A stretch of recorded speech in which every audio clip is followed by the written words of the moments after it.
వచ్చిందా? ఆహా, కొత్త బేరం తగిలినది తెలిసినదా? వచ్చిందా కోపము? ఎంత ముగ్గు పట్టని ముత్తిమది. అవునవును, ఎవరి మాటలు వారికి ఇంపుగానే ఉండును. ఈ పూట ఎవరు తప్పక పైకి మెచ్చదనని నమ్మకమగా పలికి వెళ్ళినందున మా అమ్మ నోరు కట్టవచ్చును కదా అని మహా సంతోషంతో ముస్తాబై కూర్చున్నందులకు కలిగిన ఫలితం ఇది. అయినా అది ఏం పాపో కాదు. మీ మగవారు అసలు మా ఆడవారిని నమ్మనే నమ్మరుగా. ఈ చండాడు నిన్ను నమ్మనివాడు నిర్మూలమైపోడు. హాస్యమునికి అన్న మాటకు అంత అలుక ఎందులకు? హాస్యమునకు హద్దులుండవలను. వడలమండు హాస్యమా? పోనిము పొరపాటు గాని ఆ సుబ్బారావు ఎందుకు వచ్చినాడు? ఆ విషయం నీకు చెప్పా. నేను చూచినాను. వీధి గుమ్మముడు వచ్చినచో మీ అమ్మ కంటకడ వచ్చి ఉంచని పెరడు గుమ్మముడు వచ్చేసరికి తటాలని వడాలను బయటపడతాడు. ఆ పాటు నన్ను చూచి అతడు చూచి నేను తెల్లబోయినాము. అంతటా అతనికి అనుమానం కోరుకున్నట్లుగా కుడుమలాడుచూ కొంత దూరం వెంట వెళ్ళిన. ఎందుకు తెచ్చుతున్నా నీవు? అతన్ని అడగకపోతున్నా? అడిగినాను. ఏమని చెప్పినాడు? మేళము కావలసి వచ్చినానని చెప్పినాడు. చెప్పారు కదా, మరి మీ సందేహం ఏమిటో? సందేహము చెప్పిన సో కోపగించుకోవాలి. కోపం ఎందులకు? నా ఎంతేమైనా పాపము. ఇది మాట. మేళము కావలసి వచ్చిన వాడు విచ్చరుడిగా ఎందుకు మనం పోక బెదరచు పెరట దౌరుడు పోవట ఏదన్నది నా సందేహం. అదిగో అప్పుడే వచ్చింది కోపం. అట్లయినా ఆ సంగతి కూడా నేనే చెప్తాను, ఆలకించండి. మేడం గురించి మాట్లాడుటకై మా అమ్మ అతన్ని మేడం మీదకి తీసుకొని వచ్చినది. ఇంటికి వచ్చిన వాడికి మర్యాద చేయడం ధర్మము కనుక కూర్చోడమని కుర్చీ వేసి తాంబూలమీయగా అతను వచ్చిన పని విడిచిపెట్టి అతడు ఏం చేశాడు తెలుసా? ఏం చేశాడు? ఆ సుబ్బిశెట్టి ఏం చేశాడు తెలుసా? ఏం చేశాడు? అధిక ప్రసంగము అంత పని చేస్తున్నాడా? అందుకు నాకు చికాకు వచ్చి చప్పున మేడ దిగి చక్కా పోయి తిని మా అమ్మ నా మనసు కనిపెట్టి తోడు చూపుడు కని విషయం మీద అతని దొడ్డులోనికి తీసుకొని పోయి ఆ దారిని ఆవలకు సాగినట్టున్నది. నమ్ముడు నమ్మకపోండు నడిచిన సంగతి ఇంతేనండి. నీ మాటలు వేదముగా నేనెప్పుడు నమ్మలేదు. అయినా నీవెప్పుడు నాతో నడుసొంత అబద్ధమాడవనే కదా నా నమ్మకం.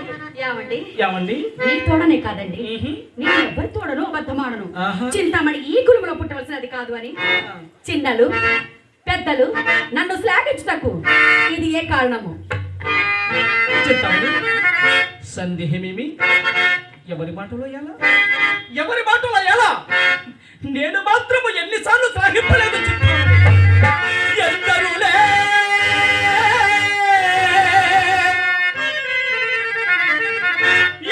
లేరు వారపన చేర్చనని తులబందు ఎందరు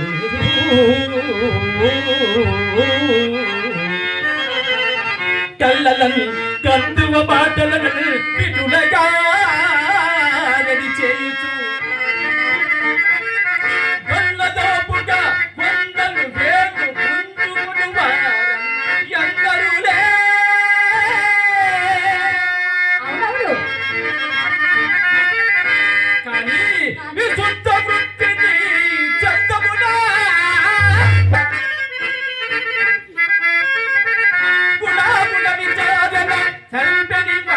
కలిగి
ఏమన్నది? దైవము ధనికల నాలికలు తాటి పట్టుకూడదు, చేతులు జామాకులతోడు హృదయములు కుమ్ముకులతోడు చేతులు. ఇదంతయో చావు కబురు చల్లక చెప్పడం కావలను. ఇదిగో ఎదుగోని త్రిప్పిన తొట్టని ఈ పూట తొట్ట చేయి చూపినాడు. అంతకు మీరొక తొట్టని ఆశ్రయించినారు. కొన్ని రేపులు గడిపి ఆవిడ తానొక తొండ చేతొచ్చును. మీరు ఆ తొండ చేతులని తెచ్చి మా ఇంటికి తోటమరుగుచుదురు. అంతే మీరనేది? లేదు, నా మాట కడ వరకు విని అప్పుడు నీకు తోచినట్టను. ఇదిగో ఎదుగోని త్రిప్పిన తొట్టని ఈ పూట తొట్ట చూపించుకున్నాడు. మాట శాంతముగా వెనుక ఏం మండిపడదని నేనేమి చేయను. చిరాకు మాని చివరట విను. ఇక నేనేమి ఇవ్వనక్కర్లేదు. మధ్యాహ్నం మీరు వెళ్ళినది బదులు మా అమ్మ కోసిన కోతకు నేను కనుక పరిచితులు కాదు. మనకరైతే మందో మాకో మింగి ఇంక పడలేరు. ఇంతకో మీ దాని మీద నా దాని